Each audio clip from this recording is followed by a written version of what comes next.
আজকে আমরা আলোচনা করব কনস্টিটিউয়েন্ট অ্যাসেম্বলির ফাংশন নিয়ে। কনস্টিটিউয়েন্ট অ্যাসেম্বলির প্রথম মিটিং হয়েছিল 9ই ডিসেম্বর 1946-এ, কিন্তু এই মিটিংকে মুসলিম লীগ বয়কট করেছিল, কারণ তারা তখনও সেপারেট স্টেটের দাবিতে অনড় ছিল। প্রথম মিটিংয়ের দিন ফ্রেঞ্চ প্র্যাকটিসকে লক্ষ্য রেখে সেই সময় কনস্টিটিউয়েন্ট অ্যাসেম্বলির সবথেকে ওল্ডেস্ট যিনি মেম্বার ছিলেন ডক্টর সচিদানন্দ সিনহা, তাকে টেম্পোরারি প্রেসিডেন্ট হিসাবে নিয়োগ করা হয়েছিল। তার ঠিক 2 দিন পর 11ই ডিসেম্বর 1946-এ ডক্টর রাজেন্দ্র প্রসাদকে প্রেসিডেন্ট হিসাবে ইলেক্ট করা হয়েছিল এবং এইচ.সি. মুখার্জি ও ভিটি কৃষ্ণমাচারীকে ভাইস প্রেসিডেন্ট হিসাবে ইলেক্ট করা হয়েছিল। ফলে যদি এক্সামে কোশ্চেন আসে যে কনস্টিটিউয়েন্ট অ্যাসেম্বলির প্রথম প্রেসিডেন্ট কে ছিল, তাহলে তার উত্তর হলো ডক্টর সচিদানন্দ সিনহা। এবং যদি এই কোশ্চেন আসে যে কনস্টিটিউয়েন্ট অ্যাসেম্বলির প্রথম ইলেক্টেড প্রেসিডেন্ট কে ছিল, তাহলে তার উত্তর হলো doctor Rajendra Prasad. Doctor Rajendra প্রসাদকে president হিসাবে নিয়োগ করার ঠিক 2 দিন পর, অর্থাৎ 13ই ডিসেম্বর 1946-এ জওহরলাল নেহেরু দ্বারা ফেমাস অবজেক্টিভ রেজলিউশন পেশ করা হয়। এই অবজেক্টিভ রেজলিউশনে ইন্ডিয়ান কনস্টিটিউশনের ফান্ডামেন্টাল এবং ফিলোসফির কী অবজেক্টিভ হবে তাই নিয়ে আলোচনা করা হয়েছিল। এই অবজেক্টিভ রেজলিউশন অনুযায়ী ভারত হবে একটি ইন্ডিপেন্ডেন্ট, সোভেরিয়ান এবং রিপাবলিক দেশ, এবং ভারতে বসবাসকারী সমস্ত মানুষদের গ্যারান্টি দেওয়া হবে জাস্টিসের, ইকুয়ালিটির এবং ফ্রিডমের, এবং সেফগার্ড দেওয়া হবে মাইনরিটিসদের, ট্রাইবালদের, ডিপ্রেসড ক্লাসদের এবং ব্যাকওয়ার্ড ক্লাসদের। এবং ভারত রাষ্ট্র ওয়ার্ল্ড পিস এবং ওয়েলফেয়ার নিয়ে কাজ করবে এবং ভবিষ্যতে এগিয়ে যাবে। এই অবজেক্টিভ রেজলিউশনকে সর্বসম্মতিতে অ্যাডপ্ট করা হয় 22শে জানুয়ারি 1947 খ্রিস্টাব্দে, এবং দেখা যায় যে বর্তমান কনস্টিটিউশনের যে প্রিএম্বল, তার অরিজিন ছিল এই অবজেক্টিভ রেজলিউশন। অর্থাৎ এক্সামে আর যদি কোশ্চেন আসে যে প্রিএম্বলের অরিজিন কী, তাহলে তার উত্তর হলো জওহরলাল নেহেরু দ্বারা পেশ করা অবজেক্টিভ রেজলিউশন। কনস্টিটিউয়েন্ট অ্যাসেম্বলি যখন গঠিত হয়েছিল তখন দেখা গিয়েছিল যে প্রিন্সলি স্টেটগুলো বা দেশীয় যে রাজ্যগুলো, তারা প্রথমে কনস্টিটিউয়েন্ট অ্যাসেম্বলিতে জয়েন করতে অস্বীকার করেছিল, কিন্তু ধীরে ধীরে বিভিন্ন পরিস্থিতির চাপে তারা কনস্টিটিউয়েন্ট অ্যাসেম্বলিতে জয়েন করে। ফলে কনস্টিটিউয়েন্ট অ্যাসেম্বলিতে 2 ধরনের মেম্বার ছিল। এক ছিল ব্রিটিশ স্টেট থেকে আসা যে সদস্য, তার ভেতরে 73 জন ছিলেন মুসলিম লীগের মেম্বার, এবং প্রিন্সলি স্টেট থেকে নমিনেটেড হওয়া মেম্বার, এরাও কনস্টিটিউয়েন্ট অ্যাসেম্বলিতে ছিলেন। কিন্তু 1947 খ্রিস্টাব্দের ইন্ডিয়ান ইন্ডিপেন্ডেন্স অ্যাক্ট আসার পর কনস্টিটিউয়েন্ট অ্যাসেম্বলিতে কিছু চেঞ্জেস হয়েছিল। ফার্স্ট, কনস্টিটিউয়েন্ট অ্যাসেম্বলি একটি ফুললি সোভেরিয়ান বডি বা একটি সার্বভৌম সংস্থাতে রূপান্তরিত হয়েছিল ইন্ডিয়ান ইন্ডিপেন্ডেন্স অ্যাক্ট 1947-এর মাধ্যমে, এবং কনস্টিটিউয়েন্ট অ্যাসেম্বলিকে ক্ষমতা দেওয়া হয় যে তারা চাইলে ব্রিটিশ পার্লামেন্টে পাশ হওয়া যে কোনো আইনকে বাতিল করতে পারবে বা অল্টার বা চেঞ্জ করতে পারবে। Including Indian independence act. British parliament দ্বারা পাশ হওয়া যে কোনো আইনকে কনস্টিটিউয়েন্ট অ্যাসেম্বলি চাইলে তাদের সুবিধা মতো উল্টোপাল্টা বা বাতিল করতে পারত। কনস্টিটিউয়েন্ট অ্যাসেম্বলিকে শুধুমাত্র কনস্টিটিউশন রচনার দায়িত্বই না, নতুন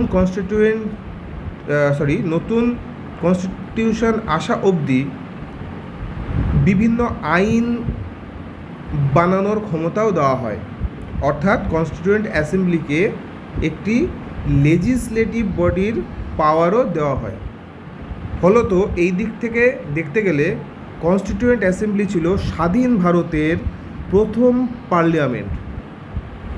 ফলে দেখা যাচ্ছে যে কনস্টিটিউয়েন্ট অ্যাসেম্বলির দুই রকম ফাংশন ছিল। একটি ছিল তারা একটি কনস্টিটিউয়েন্ট বডি ছিল, এবং অপর পক্ষে তারা একটি লেজিসলেটিভ বডিও ছিল। কনস্টিটিউয়েন্ট অ্যাসেম্বলি যখন কনস্টিটিউয়েন্ট বডি হিসাবে ফাংশন করত, তখন তার চেয়ারম্যান হতেন ডক্টর রাজেন্দ্র প্রসাদ, এবং কনস্টিটিউয়েন্ট অ্যাসেম্বলি যখন একটি লেজিসলেটিভ বডি হিসাবে ফাংশন করত, তখন তার চেয়ারম্যান হতেন জিভি মাভলাঙ্কার। এই সিস্টেমটা 26শে নভেম্বর 1946 খ্রিস্টাব্দ পর্যন্ত চালু ছিল। স্বাধীনতার পর কনস্টিটিউয়েন্ট অ্যাসেম্বলির মুসলিম লীগের যারা মেম্বার ছিলেন, তারা ভারতের যে কনস্টিটিউয়েন্ট অ্যাসেম্বলি সেখান থেকে উইথড্র হয়েছিল, অর্থাৎ তারা সেখান থেকে সরে গিয়েছিল। যেহেতু তাদের একটি নতুন দেশে সেখানেও একটি নতুন কনস্টিটিউয়েন্ট অ্যাসেম্বলি স্টার্ট হয়েছিল। ফলত ভারতের যে কনস্টিটিউয়েন্ট অ্যাসেম্বলি তার স্ট্রেংথ সেটা একটু অল্টার হয়েছিল। যেমন ইন্ডিয়ান ইন্ডিপেন্ডেন্স অ্যাক্ট 1947 আগে মোট স্ট্রেংথ ছিল কনস্টিটিউয়েন্ট অ্যাসেম্বলির 389, আর 1947 পর সেটা হয়েছিল 299। ব্রিটিশ প্রভিন্স থেকে মেম্বার ছিলেন 296, সেটা কমে হয়েছিল 229, এবং প্রিন্সলি স্টেট থেকে আগে ছিল 93, সেটা পরে কমে হয়েছিল অনলি 70। আমরা এখন কনস্টিটিউয়েন্ট অ্যাসেম্বলির কিছু ফাংশন সম্পর্কে আলোচনা করব। এগুলো বারবার বিভিন্ন এক্সামে আসে। ভারতের মেম্বারশিপ কমনওয়েলথে র্যাটিফাই হয়েছিল বা বিধিবদ্ধ হয়েছিল 1949 খ্রিস্টাব্দের মে মাসে। ভারতের যে বর্তমান national flag, try colour national flag, সেটাকে অ্যাডপ্ট করা হয় 1947 খ্রিস্টাব্দের 22শে জুলাই। এটা মনে রাখার উপায় হচ্ছে এইভাবে, 22শে জুলাইকে আমরা লিখতে পারি 22/7, আবার পাইয়ের মানও 22/7, এইভাবে এটাকে মনে রাখা যেতে পারে। 1950 খ্রিস্টাব্দের 24শে জানুয়ারি ডেটটা খুবই ইম্পর্টেন্ট। এই ডেটে আমাদের ভারতের যে বর্তমান ন্যাশনাল অ্যানথেম জন গণ মন, রবীন্দ্রনাথ ঠাকুরের লেখা, সেটি অ্যাডপ্ট করা হয়। একই দিনে ভারতের ন্যাশনাল সং, এটা ছিল অ্যানথেম, এটা হচ্ছে সং, বন্দে মাতারাম, বঙ্কিমচন্দ্র চট্টোপাধ্যায়ের লেখা, সেটিকে অ্যাডপ্ট করা হয়েছিল। এবং সে একই দিন ডক্টর রাজেন্দ্র প্রসাদকে, যিনি ছিলেন কনস্টিটিউয়েন্ট অ্যাসেম্বলির চেয়ারম্যান, তাকে ভারতের প্রেসিডেন্ট হিসাবে ইলেক্ট করা হয়েছিল এই দিনই, 24শে জানুয়ারি 1950। অর্থাৎ ডক্টর রাজেন্দ্র প্রসাদ ছিলেন স্বাধীন ভারতের প্রথম রাষ্ট্রপতি। এছাড়া কনস্টিটিউয়েন্ট অ্যাসেম্বলি সম্পর্কে কিছু ইম্পর্ট্যান্ট ফ্যাক্ট ছিল, যে কনস্টিটিউয়েন্ট অ্যাসেম্বলিতে মোট সেশন ছিল 11টা। এটা এক্সামে বারবার আসে যে কনস্টিটিউয়েন্ট অ্যাসেম্বলির টোটাল কটা সেশন সংগঠিত হয়েছিল, উত্তর হচ্ছে 11টা। কনস্টিটিউয়েন্ট অ্যাসেম্বলি কত দিনের জন্য ফাংশন করেছিল, এটাও বারবার এক্সামে আসে, সেটি হলো 2 বছর 11 মাস 18 দিন, অর্থাৎ 3 বছর কমপ্লিট হতে 12 দিন কম ছিল। যে কনস্টিটিউশনটা ড্রাফট করা হয়েছিল সেই ড্রাফট কনস্টিটিউশনকে কনসিডার করা হয়েছিল 114 দিনে, এবং এই কনস্টিটিউয়েন্ট অ্যাসেম্বলির টোটাল ফাংশনের জন্য সেই সময় 64 লাখ টাকা এক্সপেন্ডিচার হয়েছিল। কনস্টিটিউয়েন্ট অ্যাসেম্বলির ফাইনাল সেশন বসে 24শে জানুয়ারি 1950, যেদিন ডক্টর রাজেন্দ্র প্রসাদকে প্রেসিডেন্ট হিসাবে ইলেক্ট করা হয়। অর্থাৎ এই 24শে জানুয়ারি 1950 ডেটটা খুবই ইম্পর্টেন্ট। কনস্টিটিউয়েন্ট অ্যাসেম্বলিতে ছোট বড় অনেকগুলো কমিটি ছিল।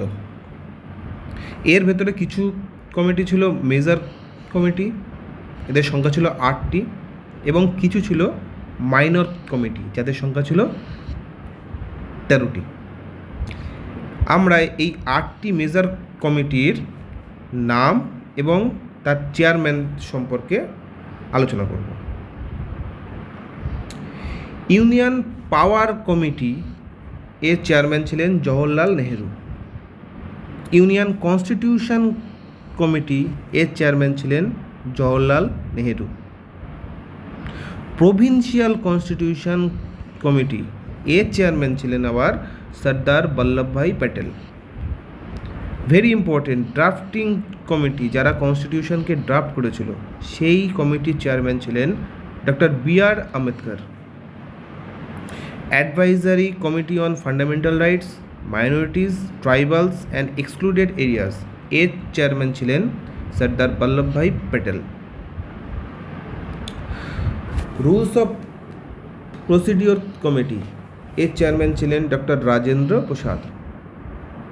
স্টেটস কমিটি এর চেয়ারম্যান ছিলেন জওহরলাল নেহেরু। স্টিয়ারিং কমিটি এর চেয়ারম্যান ছিলেন ডক্টর রাজেন্দ্র প্রসাদ। কমিটিগুলোর মধ্যে সবথেকে ইম্পর্টেন্ট হলো ড্রাফটিং কমিটি। এটি সেট আপ হয়েছিল 1947 খ্রিস্টাব্দের 29শে আগস্ট, অর্থাৎ 15ই আগস্ট ভারত স্বাধীন হওয়ার 2 সপ্তাহ পর। এতে মোট 7 জন মেম্বার ছিলেন। চেয়ারম্যান হিসেবে ছিলেন ডক্টর বি.আর. আম্বেদকর। এছাড়া ছিলেন N Gopalaswami Ayyangar, Alladi Krishnaswami Ayyar, doctor K M Munshi, Syed Mohammad Saadullah, N Madhava Rao, T T. Krishnamachari. এই ড্রাফটিং কমিটির প্রাইমারি কাজ ছিল হচ্ছে কনস্টিটিউশনকে ড্রাফট করা। আমরা এবার কনস্টিটিউশনের এনাক্টমেন্ট সম্পর্কে কিছু আলোচনা করব। ফার্স্টলি, ফাইনাল ড্রাফটকে ডক্টর বি.আর. আম্বেদকর 1948 খ্রিস্টাব্দের 4ই নভেম্বর কনস্টিটিউয়েন্ট অ্যাসেম্বলিতে ইন্ট্রোডিউস করেন। এরপর তাতে 3খানা রিডিং হয়। ফার্স্ট রিডিং মাত্র 5 দিনের জন্য হয়েছিল 9ই নভেম্বর 1948 খ্রিস্টাব্দ পর্যন্ত। এতে কেবলমাত্র জেনারেল ডিসকাশনই হয়েছিল। সেকেন্ড রিডিংটা ভেরি ইম্পর্টেন্ট, কারণ এটি ক্লজ বাই ক্লজ কনসিডারেশনে ছিল, এবং এটি খুব লম্বা দিনের জন্য হয়েছিল। 1948 খ্রিস্টাব্দের 15ই নভেম্বর শুরু হয়ে 1949 খ্রিস্টাব্দের 17ই অক্টোবরে শেষ হয়েছিল, প্রায় 1 ইয়ার। থার্ড রিডিং হয়েছিল নভেম্বর 14, 1949। এই দিন ডক্টর বি.আর. আম্বেদকর একটি মোশন আনেন, যেটির নাম ছিল the constitution as settled by the assembly be passed. Finally, very important date, 26শে নভেম্বর 1949-এ কনস্টিটিউশনকে পাসড হিসাবে ডিক্লেয়ার করা হয়, এবং তখন তাতে কনস্টিটিউয়েন্ট অ্যাসেম্বলির সদস্য এবং প্রেসিডেন্ট তারা সবাই সই করেন সেই সময়, এবং কনস্টিটিউশনকে বি পাসড বলে ডিক্লেয়ার করা হয়েছিল। এই কারণে 26শে নভেম্বর 1949-কে কনস্টিটিউশন ডে হিসাবে পালন করা হয়। ফলে কনস্টিটিউশনকে অ্যাডপ্ট করা হয়েছিল 26শে নভেম্বর 1949। এক্সামে যদি আসে যে কনস্টিটিউশনকে কবে অ্যাডপ্ট করা হয়, তাহলে তার ডেট হচ্ছে 26শে নভেম্বর 1949। এটিতে ছিল একটি প্রিঅ্যাম্বল, 395খানা আর্টিকেল এবং 8খানা শিডিউল। এবং ভেরি ইম্পর্টেন্ট ফ্যাক্ট যে এন্টায়ার কনস্টিটিউশনকে এনঅ্যাক্ট করার পর তারপর প্রিএম্বলকে এনঅ্যাক্ট করা হয়েছিল, অর্থাৎ প্রিএম্বল এসেছিল পরে, আগে গোটা কনস্টিটিউশন এসেছিল। ভারতের সংবিধান রচনায় ডক্টর বি.আর. আম্বেদকরের ভূমিকাকে লক্ষ্য রেখে তাকে father of the constitution of India বা মডার্ন মানু বা chief architect of the constitution of ইন্ডিয়াও বলা হয়ে থাকে। ভারতের কনস্টিটিউশনের এনফোর্সমেন্ট ডেট অ্যাকচুয়ালি দুটো, একটি হলো 26শে নভেম্বর 1949, আরেকটি হলো 26শে জানুয়ারি 1950 খ্রিস্টাব্দ। 26শে নভেম্বর 1949-এ এই সমস্ত আর্টিকেলগুলোই একমাত্র লাগু হয়েছিল। এই আর্টিকেলগুলো ছাড়া বাকি সমস্ত আর্টিকেল লাগু হয়েছিল 26শে জানুয়ারি 1955 খ্রিস্টাব্দ থেকে। এই কারণে 26শে জানুয়ারি 1950-কে কনস্টিটিউশনের ডেট অফ কমেন্সমেন্টও বলা হয়ে থাকে, এবং সেই উদ্দেশ্যে 26শে জানুয়ারিকে রিপাবলিক ডে বা প্রজাতন্ত্র দিবস হিসাবে আমরা পালন করে থাকি। 26শে জানুয়ারি দিনটাকে সিলেক্ট করা হয়েছিল কারণ 1930 খ্রিস্টাব্দে 26শে জানুয়ারিকেই পূর্ণ স্বরাজ ডে হিসাবে সেলিব্রেট করা হয়েছিল। সেই ঐতিহাসিক ঘটনাটিকে মনে রাখতে এই দিনটাকেই নির্বাচন করা হয়েছিল। 26শে জানুয়ারি 1950-এ ভারতের নতুন সংবিধান এনফোর্স হওয়ার সঙ্গে সঙ্গে 1947 খ্রিস্টাব্দের ইন্ডিয়ান ইন্ডিপেন্ডেন্স অ্যাক্ট এবং 1935 খ্রিস্টাব্দের গভর্নমেন্ট অফ ইন্ডিয়া অ্যাক্ট রিপিল্ড হয়ে যায়, অর্থাৎ তার এফেক্ট শেষ হয়ে যায়। সংবিধান বিশারদরা কনস্টিটিউয়েন্ট অ্যাসেম্বলি নিয়ে অনেক সমালোচনাও করে থাকেন।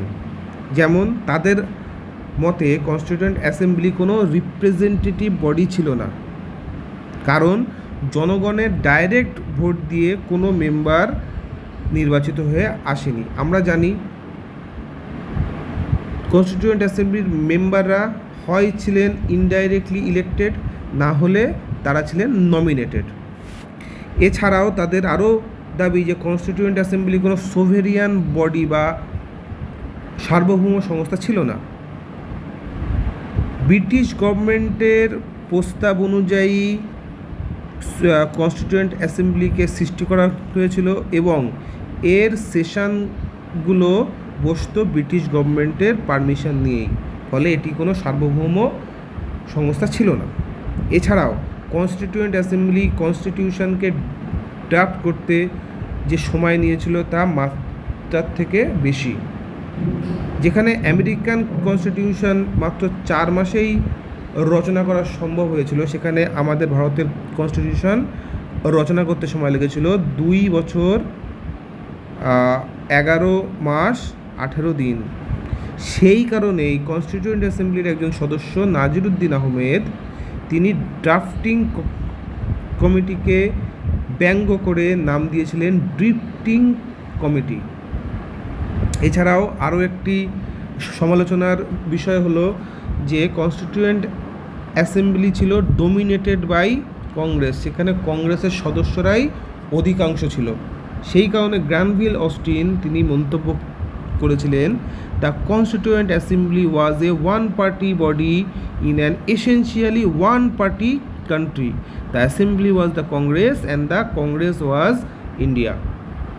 এছাড়াও আরেকটি সমালোচনা হলো যে যেহেতু কনস্টিটিউয়েন্ট অ্যাসেম্বলির বেশিরভাগ সদস্যরাই ছিলেন হয় লয়ার না হলে রাজনীতিবিদ, সেই কারণেই কনস্টিটিউশন লেখার সময় তারা ইচ্ছা করে জটিল ভাষা ব্যবহার করেছেন যাতে সাধারণ মানুষের সেটা বোধগম্য না হয়।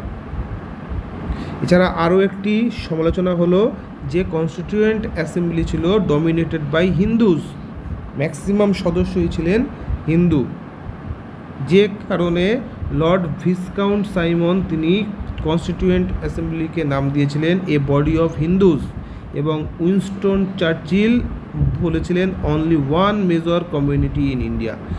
এত সমস্ত সমালোচনার পরেও এটা বলতে হয় যে এই কনস্টিটিউয়েন্ট অ্যাসেম্বলির অক্লান্ত পরিশ্রমেই আমরা বর্তমান কনস্টিটিউশনকে পেয়েছি, যে কনস্টিটিউশন মেনেই আমাদের ভারতের শাসন কার্য আজ অবধি পরিচালিত হচ্ছে।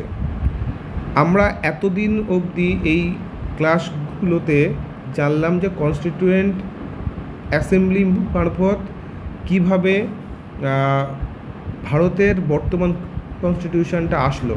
আমরা এতদিন একমাত্র হিস্টোরিক্যাল ব্যাকগ্রাউন্ড নিয়েই আলোচনা করেছি। নেক্সট ক্লাস থেকে আমরা মূল সংবিধান নিয়েই আমরা আলোচনা করব, এবং নেক্সট ক্লাস থেকেই বলা যায় যে আসল সংবিধানটা কেমন সেটা আমরা আস্তে আস্তে জানতে স্টার্ট করব।